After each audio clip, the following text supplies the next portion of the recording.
waaw ñu ngi wax ci woppu capitaine Touré d'abord capitaine Touré d'abord tey dañ koy jaajëfee te ngeen tàccul ma capitaine Touré ñoom ba ñuy complot seen complot capitaine Touré su gëmuloon yàlla dama ne capitaine Touré ay mbokkam ma ngi may dégg su gëmuloon yàlla peut-être tey dina dégg beneen grade wante nag su ko defoon tey Sénégal di ngeen dégg lu ëpp 14 morts capitaine Touré que Dieu vous garde et que Dieu vous bénisse man maa ko wax. Guy Marius Sagna nag moom tey Sénégal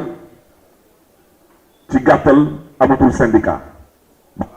ay syndicaliste di dugg ci lu ngeen xam ne seen yoon newu ci wante nag yàkkamtuñu fi kenn waaw syndicaliste ngay taxaw ne da ngay représenter les travailleurs de la ville de Dakar fii mairie de Dakar di ngeen gis nit buy liggéey am master 190 000 francs yu bokk ak bay da ko yóbbu këram. Vous pour le nom et le compte des travailleurs de la ville de Dakar doivent parler te bàyyi di dugg ci lu ngeen xam ne seen yoon newu ci. dinaa leen jox exemple parce que waxuma waxu conseiller technique en charge des affaires sociales et de la réinsertion parce que poste boobu ma ñëw poste boobu il a toujours existé. La preuve à la ville de Dakar dafa am la DAST c'est la direction de l'action sociale mais su amee mais l'administration mais ci bureau municipal bi am na adjoint au maire de Dakar en charge de l'action sociale loolu bureau municipal la mais ci conseil municipal bi am na président commission action sociale waaw maintenant maire bu ma doon man kan moo may conseiller suma cabinet ci mbiru action sociale kan dama ne Guy Marius Sagna est nommé par le maire de Dakar comme conseiller technique en charge de l'action sociale il le restera il demeurera beneen bi ñu taxaw ne capitaine Touré fan la nekkoon du gendarmerie fan la nekkoon ci gendarmerie du section des recherches lan lañ fay liggéey su nekkee sécurité amoon na benn jigéen bu fi nekkoon décision am moo nekk nii dama ne signé par madame le maire Soham El Wardini excusez-moi par monsieur Khalifa Sall maa ngi jégalu parce que dañuy taf turi pour nit ñi bañ a gis article 1er ñu ne diw boobu te muy jigéen nommé nañ ko conseillère aux affaires communales nouvellement engagé non dañu ne kooku waaw dañu ne jigéen boobu mu nekkoon conseillère s'il vous plaît rek mu nekkoon conseillère aux affaires communales nouvellement engagé par contrat numéro tant bar VD mooy ville de Dakar du 22 novembre 2011 est nommé conseillère technique du maire de la ville de Dakar chargé de la sécurité urbaine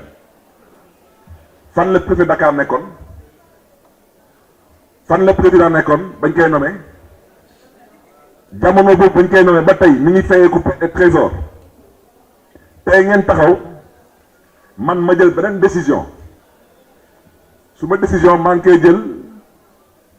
moom soxna si ba nga Khalifa Sall di dugg ci cabinet bi c'était le 6 décembre 2013 dañu de article 1er moom jigéen googu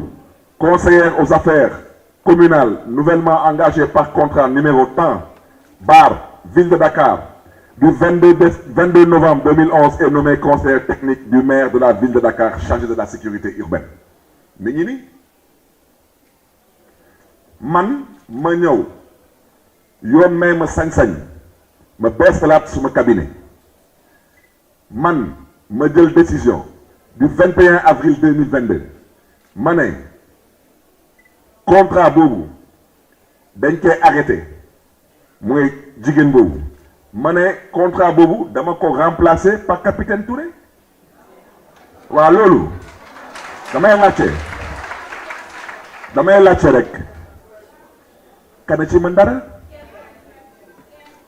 ñu ne ma dafa am benn waaye bu taxaw fa leen nekk xaw may waxoo Ganiga maa ngi koy xaar fii laa koy xaar dama ne ces gens sont membres du cabinet et ils resteront membres du cabinet dama ne ku mu neex jóg def lu la neex man su ma jógee dinaa def lii di suma warugar su leen neexee sax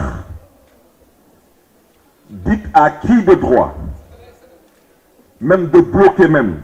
les salaires au trésor, je dirais à qui de droit de faire ce qu'il a à faire pour que les personnes qui ont contracté avec la ville de Dakar puissent honorer leurs engagements avec la ville de Dakar et que la ville de Dakar puisse aussi honorer ses engagements avec ces personnes. C'est tout. am na leen lu ma ci bëgg a wax parce que nag lu ëpp tuuru dama ne lu ëpp tuuru te nag xeex su jotee ku xeexul doo gor doo doomu gor dama ne capitaine Touré ngeen may ma nag dama ne capitaine Touré juddoo Sénégal yaroo Sénégal dëkk Sénégal ñu nekk ko moom du liggéey Sénégal fii dëppul kees jaayul suuf dëppkatu kees xam nañ leen jaaykatu suuf yi xam nañ leen sàccul sàcckat yi xam nañ leen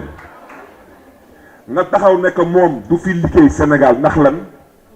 parce que da ngeen doon complot mu ne moom nangul dugal loxoom ci complot bi comme na ngeen mbir bi nii la demee dama décidé saisir le bureau de l'Organisation internationale du travail parce que nag on va vous apprendre à vous battre. On va saisir le bureau international du travail pour violation des articles numéro 111 et 190. Et je le rappelle, nous allons interpeller le bureau de l'Organisation internationale du travail ainsi que les centrales syndicales sur la discrimination, la violence et le harcèlement dont font victimes le capitaine Touré et Guy Marius Sagna. Parce que nag lu ëpp tuuru dëkk bi du moomeelu kenn dëkk bi 1960 la amee indépendance président Senghor nekk président dem président Abdou Diouf ñëw dem président Abdoulaye Wade dem tey nag président Macky Sall fi nekk. On ne plus la violence, le harcèlement et la discrimination exercée sur Guy Marius Sagna et le capitaine Touré. Et je vous dis, ce combat-là, nous allons le porter à l'international. Ça va arrêter, arrêter. Et les centrales syndicales sont interpellées. Le maire de Dakar que je suis, je refuse à partir d'aujourd'hui de cotiser dans n'importe quelle centrale syndicale qui ne respecte pas